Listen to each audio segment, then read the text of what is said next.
2035년이라고 상상해보자. 당신은 슈투트가르트 외곽, 어쩌면 볼프스부르크 근처를 걷고 있다. 그런데 어딘가 이상하다. 공기는 무겁고 지나치게 조용하다. 눈앞에는 강철과 유리로 된 거대한 성당 같은 건물이 서 있다. 하지만 불은 꺼져 있고 어둡고 버려져 있다. 이곳은 한때 세계 경제의 심장이었고 메이드 인 저머니라는 도장이 탄생한 장소였다. 그 마크는 사실상 돈을 찍어내는 면허와도 같았다. 그러나 지금 불은 꺼졌고 기계는 시간 속에 얼어붙었으며 이 공장이 만들어내는 것은 깨진 창문 사이로 불어오는 바람 소리뿐이다. 마치 디스토피아 소설 형편없는 사이버펑크의 프롤로그처럼 느껴진다. 하지만 이것은 소설이 아니다. 이야기도 아니다. 이것은 하나의 확률이며 지금 이 순간에도 가속되고 있다. 수십 년 동안 독일의 엔지니어는 정밀함과 규율 완벽함의 신처럼 숭배받아왔다. 포르쉐 991 아우토반, 그리고 스위스 시계를 조악해 보이게 만들 정도로 완벽한 산업 시스템의 설계자였다. 하지만 바로 지금 조용한 재앙이 유럽 경제 엔진의 기반을 갈기갈기 찢어놓고 있다. 이것은 단순한 경기 침체가 아니다. 훨씬 더 위험한 것이다.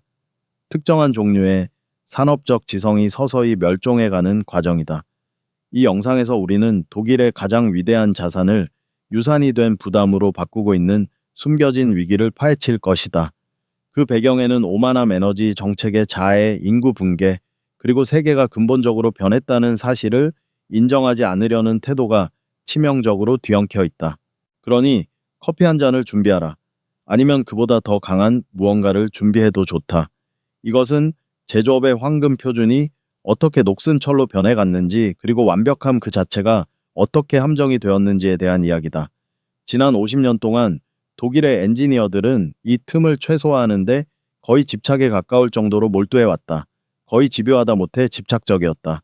그들은 수십억 유로와 수백만 시간의 노동, 그리고 수십 년에 걸친 조직적 노하우를 쏟아부어 보닛과 팬더 사이의 간격이 마이크로미터 단위까지 완벽하게 동일하도록 만들었다. 2010년쯤 아우디에 앉아 본 적이 있다면 알 것이다. 마치 은행 금고 안에 들어온 느낌이었다. 묵직했고 밀도가 느껴졌으며 이건 돈값을 한다는 확신을 줬다. 그 묵직함 자체가 우월함의 시각적 서명이었다. 그것은 이렇게 외치고 있었다. 우리는 미국이나 일본보다 더 신경 쓴다. 하지만 여기에는 어두운 아이러니가 있다. 독일 엔지니어들이 도어 힌지의 밀리미터 단위 정밀도에 집착하고 있는 동안 실리콘밸리와 선전은 자동차가 무엇인지에 대한 정의 자체를 다시 쓰고 있었다. 당신은 아직도 자동차를 기계적 물체로 생각하고 있을지 모른다. 독일 엔지니어에게 자동차란 기본적으로 좌석이 달린 내연기관이다. 하지만 시장은 더 이상 그렇게 보지 않는다. 시장은 이제 자동차를 바퀴 달린 스마트폰으로 본다. 이제 미넨의 모든 경영진을 공포에 빠뜨려야 할 사례를 하나 보자. 바로 폭스바겐 카리아드 참사다. 몇 년 전 폭스바겐은 깨달았다. 젠장 테슬라가 우리 밥그릇을 통째로 가져가고 있다. 이유는 하나다. 소프트웨어가 진짜로 좋다. 그래서 폭스바겐은 독일 기업이 가장 잘하는 방식을 선택했다. 돈과 조직을 문제 위에 던진 것이다. 그들은 카리아드라는 소프트웨어 부서를 만들고 수천 명의 엔지니어를 고용했다. 목표는 테슬라와 구글에 맞먹는 자체 차량 운영 체제를 만드는 것이었다. 결과는 완벽에 가까운 굴욕적인 대참사였다. 폭스바겐의 전기차 야심작 ID.3의 출시는 악몽 그 자체였다. 독일 츠비카우 공장에서 수천 대의 차량이 생산 라인에서 쏟아져 나왔지만 출고조차 할 수 없었다. 이유는 단 하나였다. 소프트웨어가 작동하지 않았기 때문이다. 그들은 문자 그대로 벽돌 자동차를 만들고 있었다. 기계적으로는 완벽했지만 두뇌가 없었다. 폭스바겐은 수만 대의 새 차를 보관하기 위해 거대한 주차장을 임대해야 했다. 패널 간 간격은 아름다웠고 차체의 묵직함은 여전히 완벽했다. 하지만 그 차들은 생각하지 못하는 시체였다. 결국 그들은 노트북을 든 인력들을 비 오는 날 차에서 차로 걸어 다니게 하며 펌웨어를 수동으로 플래시해야 했다. 왜냐하면 OTA 구조가 아직 준비되지 않았기 때문이다. 이 굴욕을 상상할 수 있는가? 이건 애플이 아이폰을 팔아놓고 나중에 직원 한 명을 집으로 보내 플로피 디스크로 iOS 14를 설치해주는 것과 다를 바가 없다. 이 사태의 뿌리는 현대 세계에 대한 근본적인 오해에 있다. 독일의 엔지니어링 문화는 위계와 완벽주의 위에 세워져 있다. 5년을 계획하고 2번 재고 한번 자른 뒤 완벽한 제품을 출시한다. 하지만 소프트웨어 개발은 정반대다.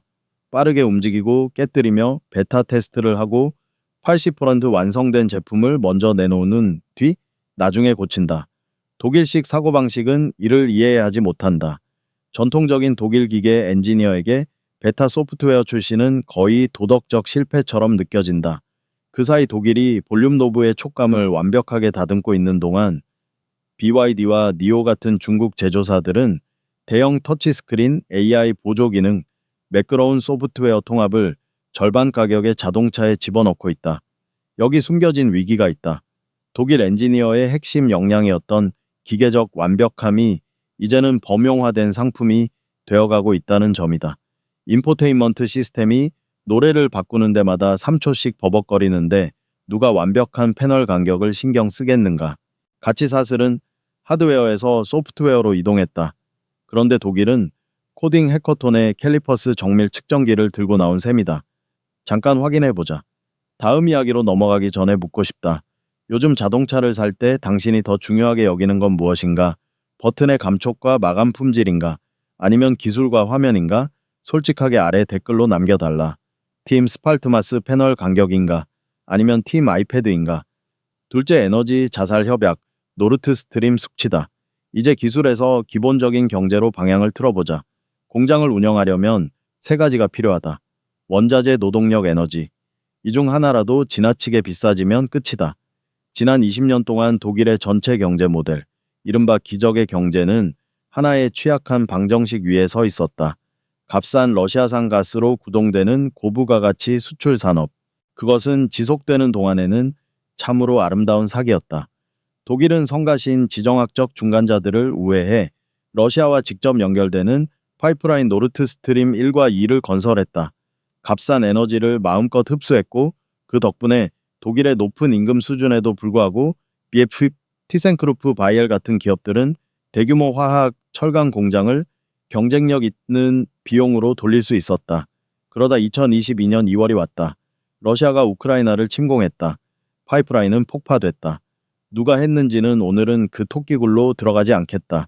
중요한 건 그 순간 독일의 비즈니스 모델이 하룻밤 사이에 증발했다는 사실이다. BASF를 보자. 세계 최대의 화학 기업이다.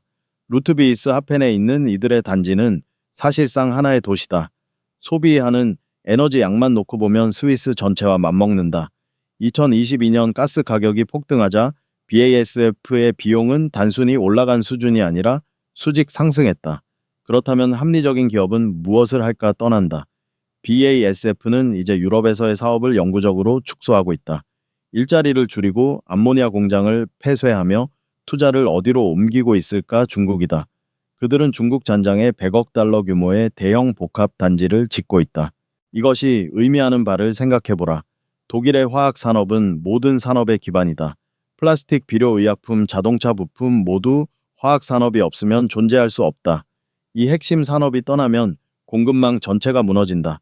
그런데 상황은 여기서 끝나지 않는다. 문제는 러시아 가스가 사라진 것만이 아니다.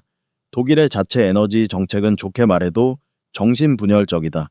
에너지 위기의 한복판에서 독일은 남아있던 마지막 원자력 발전소 3기를 모두 폐쇄하기로 결정했다. 그렇다.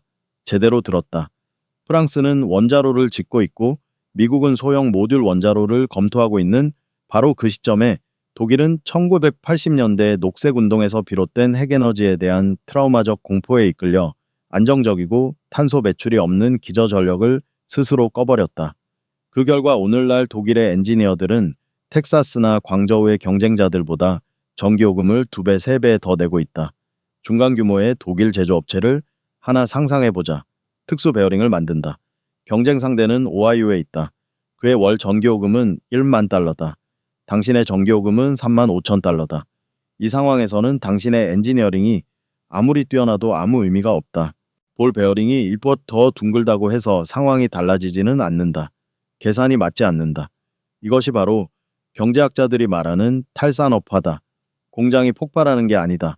서서히 피를 흘리는 것이다. 투자가 결정되지 않는다.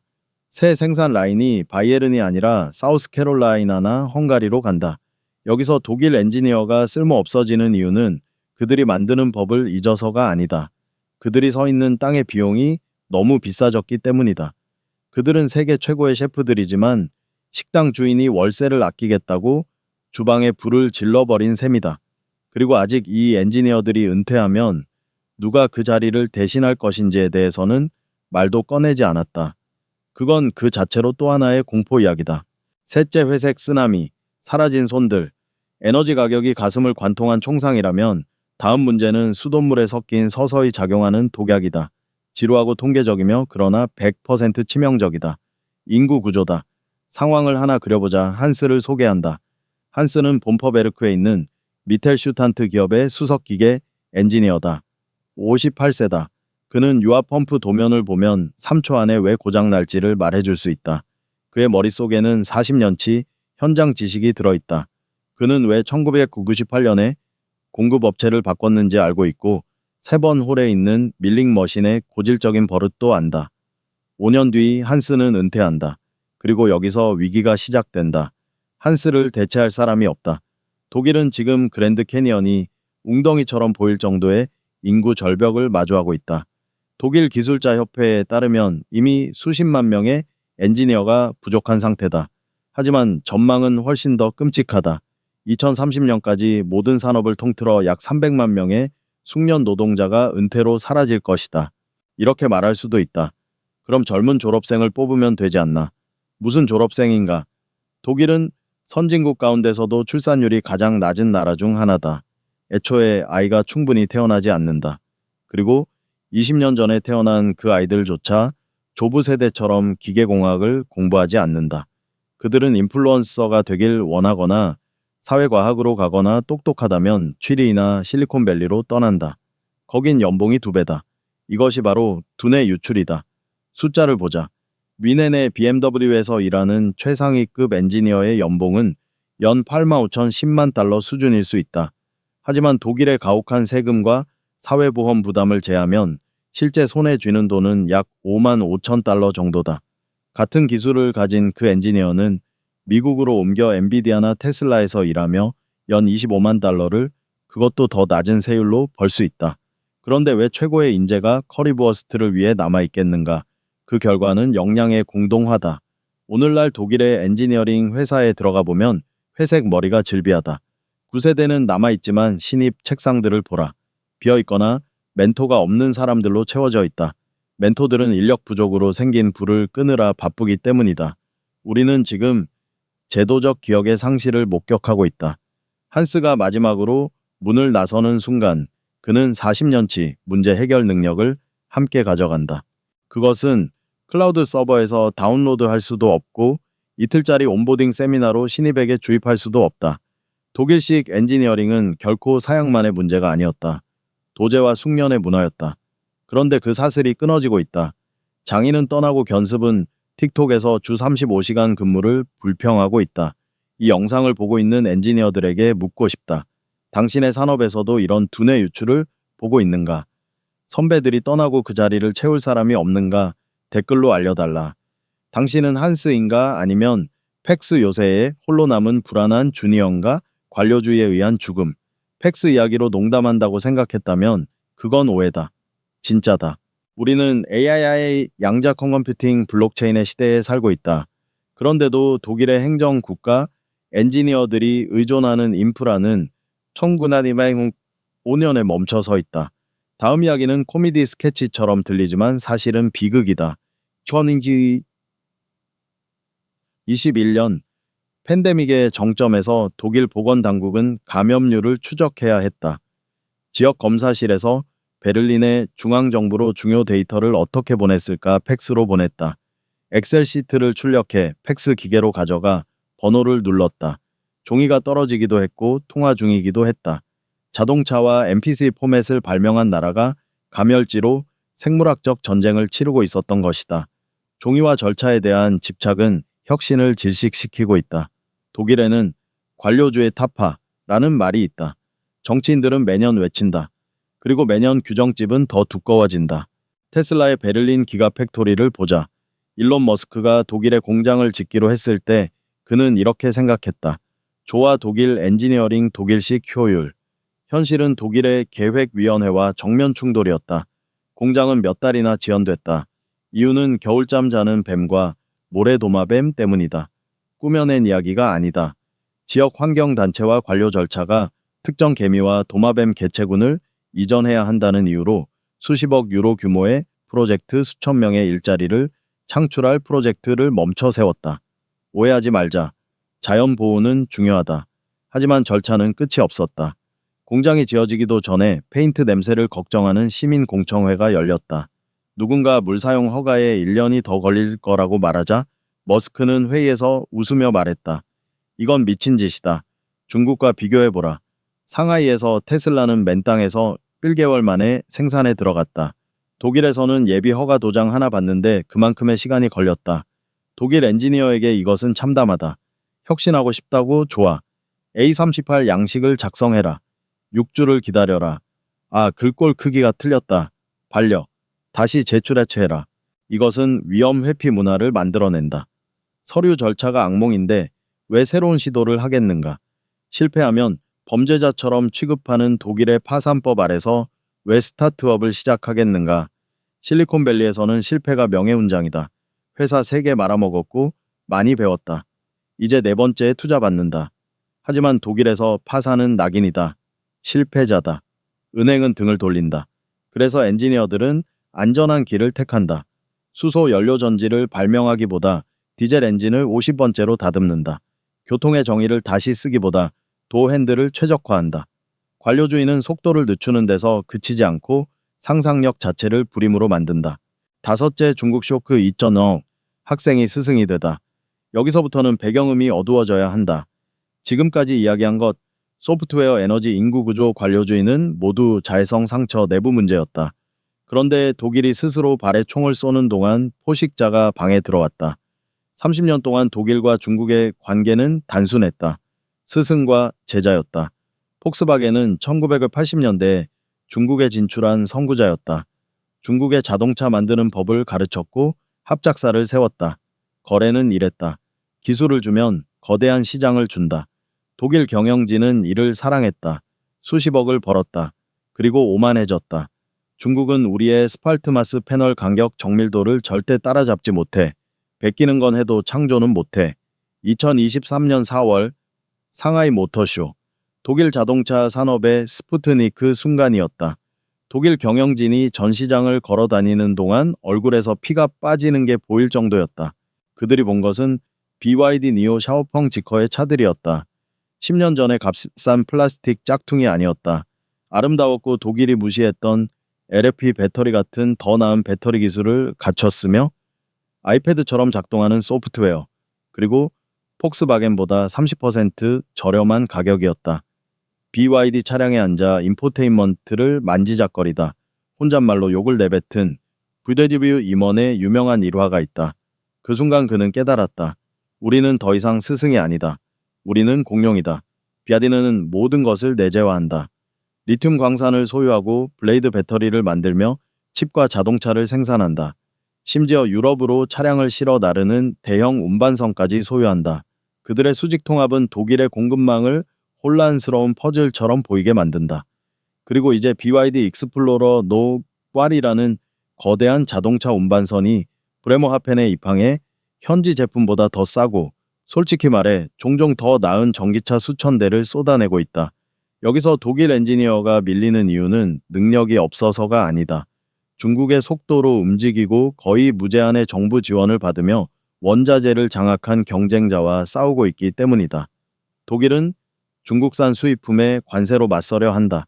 하지만 그건 절단된 팔다리에 붙이는 반창고에 불과하다. 제품이 더 비싸고 더 나쁘다면 관세는 문제를 해결하지 못한다. 장례식을 미룰 뿐이다. 숨겨진 위기는 이것이다. 독일은 내연기관에 모든 것을 걸었다.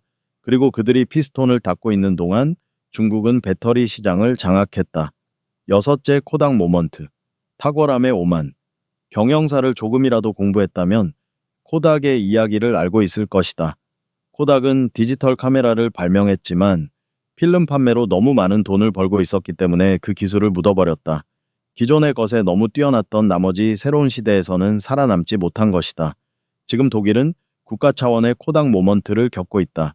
여기에는 혁신가의 딜레마라는 심리적 함정이 있다. 내연기관처럼 어떤 분야에서 세계 최고가 되면 그 성공을 잠식할 수 있는 모든 변화가 두려워진다. 지난 10년 동안 독일의 경영진은 일론 머스크를 비웃었다. 사기꾼이라고 불렀다. 테슬라는 스파게티처럼 엉망인 소프트웨어라고 조롱했다. 중국 자동차는 플라스틱 장난감이라며 웃어넘겼다. 왜였을까? 게임의 규칙이 바뀌었다는 사실을 인정하는 것보다 내려다보는 편이 훨씬 안전했기 때문이다. 이 오만함은 엔지니어링 문화 전반에 스며들어 있다. 이른바 여기서 발명되지 않았다. 증후군이다. 실리콘밸리나 선전에서 나온 해결책은 본능적으로 의심의 대상이 된다. AI와 데이터 프라이버시를 보자. 독일은 개인정보 보호를 규제가 아니라 국가 종교처럼 다룬다. GDPR 일반 개인정보 보호 규정은 지난 10년간 독일이 수출한 가장 성공적인 산물일지도 모른다. 미국과 중국의 엔지니어들이 방대한 데이터셋을 AI 모델에 집어넣어 차세대 신경망을 훈련시키는 동안 독일의 엔지니어들은 IP 주소가 개인정보에 해당하는지를 두고 법무 컴플라이언스 담당자들과 3시간짜리 회의를 하고 있다. 데이터를 법적으로 두려워하는 상태에서는 세계 최고 수준의 AI를 훈련시킬 수 없다. 그래서 세계가 AI 주도 경제로 이동하는 동안 독일은 규제의 요새를 쌓고 있다. 그들은 가장 안전하고 가장 사적이며 가장 윤리적으로 완벽한 디지털 공동묘지를 만들어내고 있다. 여기서 독일 엔지니어가 밀리는 이유는 능력이 부족해서가 아니라 완벽함보다 속도가 더 중요해졌기 때문이다. 디지털 시대에는 충분히 좋고 빠른 것이 완벽하지만 늦은 것을 이긴다. 독일은 여전히 완벽을 추구하고 있고 파티의 불이 모두 꺼진 뒤에 도착하고 있다. 마무리 생각 완벽한 폭풍. 이제 한 발 물러서서 전체 그림을 보자. 문제는 단 하나가 아니다. 에너지 가격만의 문제였다면 보조금으로 해결할 수 있었을 것이다. 소프트웨어만의 문제였다면 독일은 돈으로 사올 수 있었을 것이다. 인구 문제만이었다면 이민 정책으로 조정할 수 있었을 것이다. 그러나 비극은 모든 문제가 동시에 터졌다는 데 있다. 지금 독일은 기술적 전환 한가운데에 있다. 세계는 하드웨어 독일의 전통적 강점에서 소프트웨어 독일의 구조적 약점로 이동하고 있다. 동시에 독일은 지정학적 자살을 겪었다. 산업 기반 전체를 지탱하던 값싼 러시아 에너지가 사라졌다. 여기에 인구 붕괴가 겹친다. 베이비붐 세대 엔지니어들이 빠르게 은퇴하고 있지만 그들을 대체할 세대는 존재하지 않는다. 이 모든 위에 관료적 마비가 덮여 있다.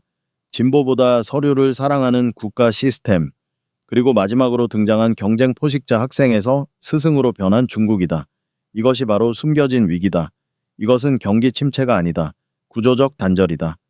1971년부터 2022년까지 이어졌던 독일 산업 패권의 시대는 사실상 막을 내렸다.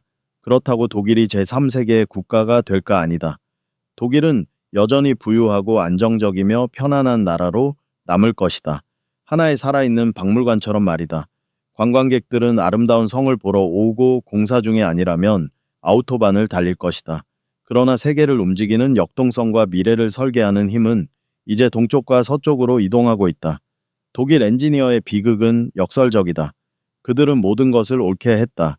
규칙을 지켰고 간극을 측정했으며 효율을 극대화했다. 하지만 그들은 이미 존재하지 않는 세계에 맞춰 자신을 최적화해버렸다. 그렇다면 여기서 우리가 얻어야 할 교훈은 무엇일까? 당신이 엔지니어든 투자자든 혹은 이 경제 속에서 살아남으려는 평범한 사람이든 교훈은 하나다. 과도한 전문화는 위험하다. 독일은 기계적 완벽성에 극단적으로 특화되었다. 세상이 기계의 공을 필요로 했을 때 그들은 왕이었다. 그러나 이제 세상은 코더와 에너지 현실주의자를 원하고 있고 독일은 길을 잃었다. 그러니 당신의 삶에서 독일식 엔지니어가 되지 말라. 하나의 기술에 너무 뛰어나서 세상이 변하고 있다는 사실을 거부하지 말라.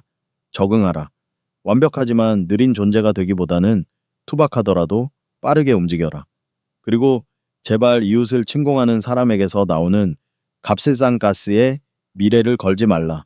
이 산업 거인의 붕괴를 다룬 이 분석이 인상 깊었다면 다음 영상을 준비해 두라. 왜 일본 경제는 죽었고 왜 다시 돌아오지 못했는지에 대한 이야기다. 지금 독일에서 벌어지고 있는 일의 프리퀄이다. 마지막으로 이 영상을 보고 있는 독일 엔지니어가 있다면 나를 틀렸다고 증명해 달라. 진심이다. 지저분한 것을 만들어라. 규칙을 조금 깨라. 팩스기를 찢어버려라. 세상은 여전히 당신을 필요로 한다. 다만 1990년대 버전의 당신은 아니다.